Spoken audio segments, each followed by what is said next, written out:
Hey guys, it's Russell back, and on today's video we're going to be changing the bypass filter and the regular full flow filter on the 2001 Dodge Ram 2500. Of course, since I use the bypass system and I also do oil analysis, I will not be doing any oil changes today. I'll let you know a little bit later in the video when I look through my maintenance book when the last time I actually changed this oil. It's been years.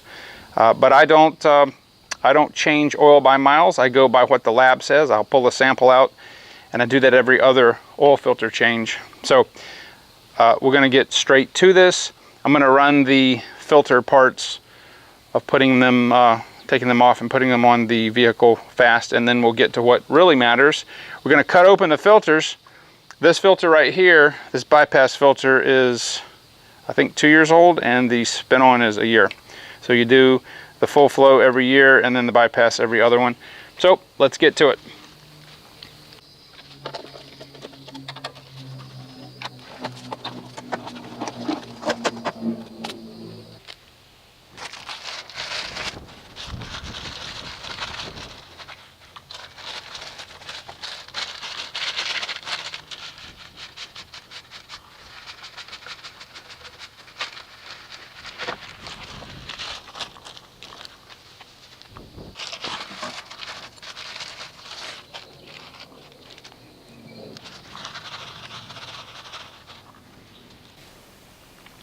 All right, so let's go ahead while we have this here.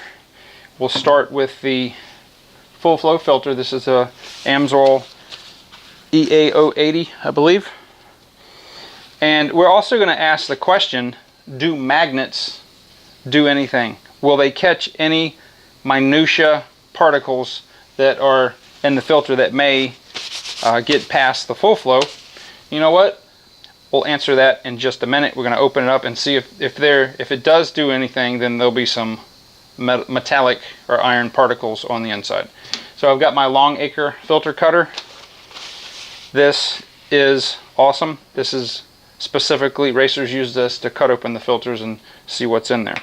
So I'm going to go ahead and get this adjusted.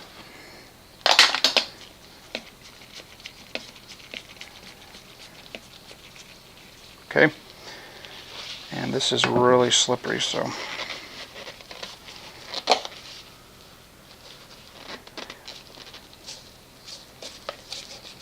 get this readjusted.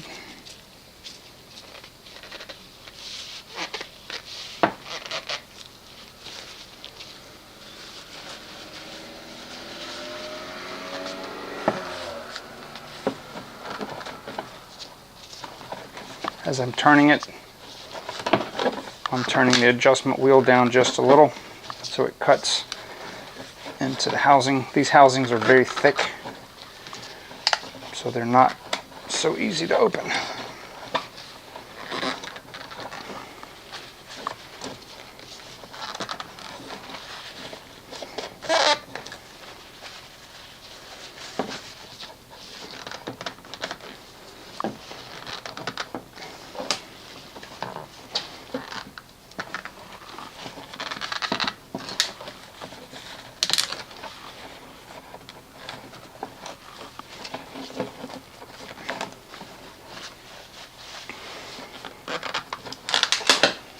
Okay, it's just about separated. All right, here we go.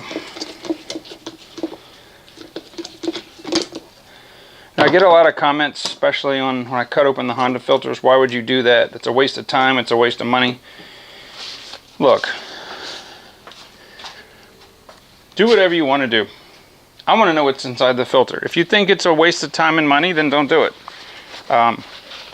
It's a good idea to see what's in there. I'm curious. Some of you guys aren't, that's fine. But, right, so there's what's called the head or the boss, the threaded part on the top. And we'll pull out the business end of the filter. Now, the reason that I'm doing this is to see if there's any weird particles. Obviously, somebody on one of the videos mentioned send it to the lab. Well, I'm not going to go to the expense of doing that. I do an oil analysis on the oil, if I saw something, if I saw a bunch of metallic particles, maybe copper or lead, babbitt, whatever, then I'm going to, I may do that extra step to find out exactly what it is. But as you see, there's absolutely nothing visible to the naked eye. The pleats are in super good shape. They're not breaking down. This filter is, the cartridge part with the pleats is very, very heavy. These are not cheap, but I also, you know, do them once a year. So I don't see anything weird. There's no ripping, tearing, anything. The pleats look basically like they're brand new. So let's see if the magnets did anything. The way that you can tell is there'll be an outline of the magnets on the inside of the filter. And there is, I don't know if the camera's picking this up, there's the relief spring on the bottom. So you can see, or maybe you can't, let me see if I can get some additional light so you can see inside the filter housing, because there is an outline of the magnets. Alright, so I got some light here. Okay, so hopefully you can see that. You see an outline, the magnets are on the outside, and you can see that everywhere where there's a magnet, there's some tiny, tiny, tiny particles. So, what are these particles? Well, they're just pieces of iron, and I mean minute. This is something that would not be caught by the filter, probably wouldn't be caught by either filter. And the reason is, you know, filters have to let some contaminants through or it would clog up. That's the problem. That's why I use a bypass. This will catch the really big stuff and it flows really, really good. And then about 10% of the oil from the engine after it goes through the filter is diverted. This filter is diverted into the bypass, and at highway speed, after about 10 minutes, it will have run all the oil through the bypass filter. People have a misconception thinking that a bypass filter means there's no full flow, and that is not the case. It just diverts. Think about it, it's a highway, and you divert 10% of the cars to an off-ramp to go an alternate route to get right back on the highway. And that's all it is. So, yes, magnets work. These magnets probably cost me $1. You can use, I like the really skinny magnets like this because I put a whole array on there. If you don't want to do that, that's fine. You can. As you see, that's just more stuff that's not floating around. The question is, would these tiny, tiny, tiny particles have done any damage to the engine? Probably not. I mean, they're so, you can't really even feel them. But yeah, it does pull some contaminants out, and you know, if I can do something that's super cheap to pull additional contaminants out, I'll do it. So I'm going to go ahead and transfer these to the new filter, and then we'll cut open the bypass. Alright, so we're going to go ahead and cut open the bypass filter, and I had to extend these two studs with the rollers on them in order to get it to go over the mouth here.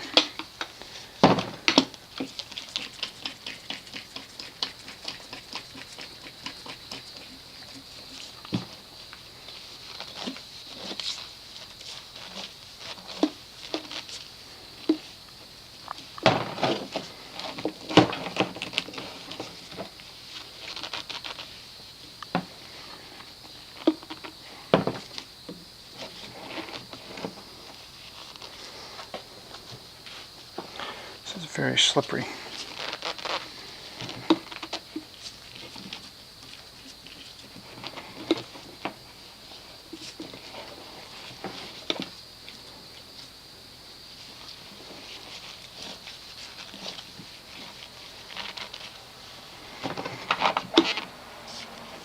Alright, so I can't hold onto this. I'm going to have to put it in the vise. I'll be right back. Alright, so I utilized the vise and it made it 1,000 times easier.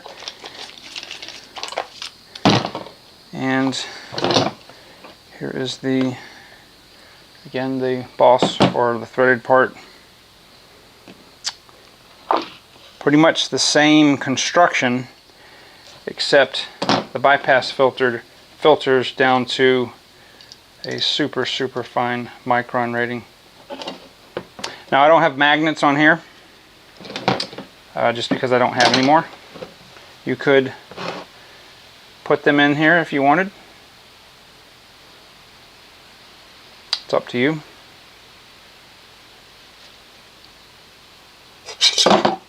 Okay.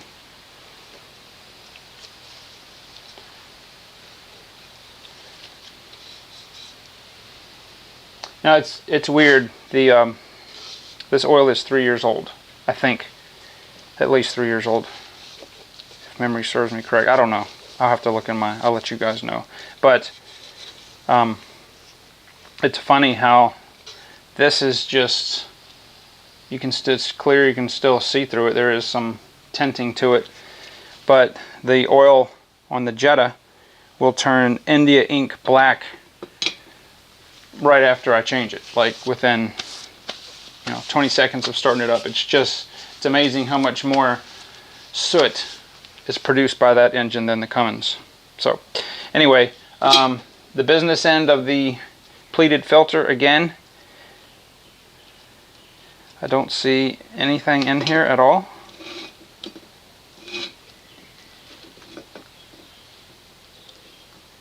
It looks just like it was brand new. This is a synthetic medium. The pleats are all in good shape. It's still got the heavy, I believe these are epoxied, the pleats epoxied into the metal end caps.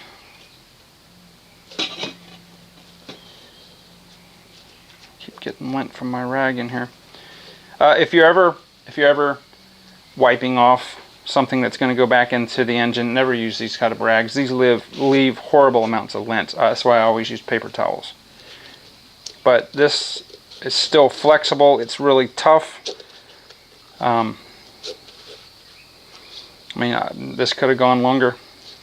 But anyway, these are not cheap. I believe these are like, I don't know, $20, $30. But everything looks good. I will pull an oil sample and send it off to the lab and see where we stand. But I feel confident. Now, people always, for 10 years or so, I used the 1540.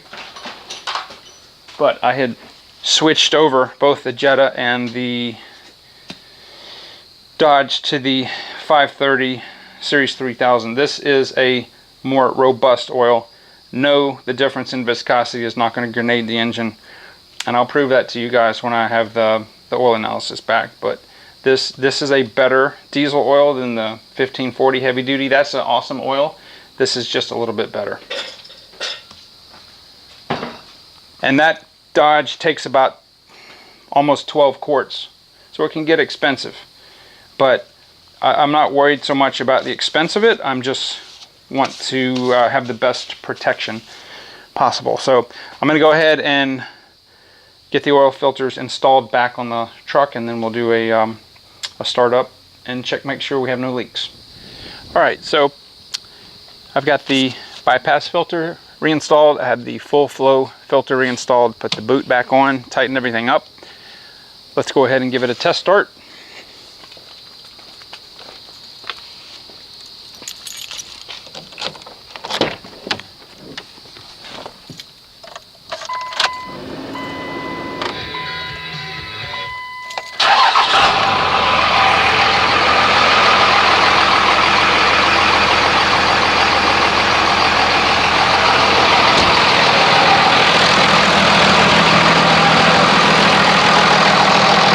Check for leaks.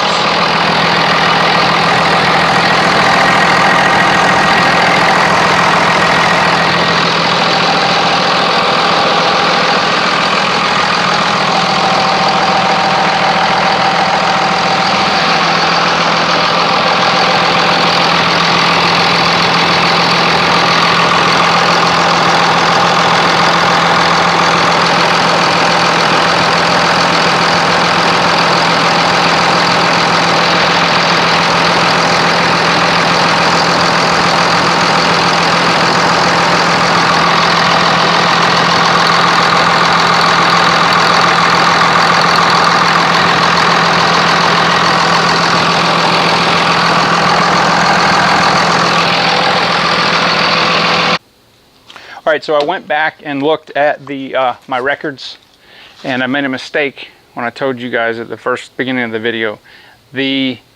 About a year and a half ago, I swapped over from the 1540 to the 530 that's in there now, and had replaced the full flow filter. At that time, I had put the France bypass filter on there. You guys can watch that video. And ultimately, because of the leakage, took it off and put the bypass. The bypass filter was 2 years old. So I'm right on schedule as far as replacing it. That bypass filter was 2 years old. The full flow was 1 year old. And the oil is a year and a half old or so. So I will do an oil sample next time I do in a year, when I do the full flow again, and then a year after that I'll do the full flow and the bypass. Anyway, so I had ran the original oil that was in there, you know, it was a little over 3 years. Anyway, the point is that even after a year, Amsoil recommends that you replace the full flow. You know, it's miles or time. And because I don't really hit the mileage mark, I have to look at the time mark, which is a year or so. It was due to be replaced. Looked wonderful. I could have gone another year on it probably. Should I? Probably not. But anyway, I hope you guys learned something from that. I know I get a lot of comments about why are you bothering to cut the filter open. This, you know, look, do whatever you want. I'm just showing you what I do. Everybody really didn't like my video about taking the Mobil 1 out of the Accord. That's fine. If you want to use Mobil 1, Castrol, whatever, use whatever you want. I don't care.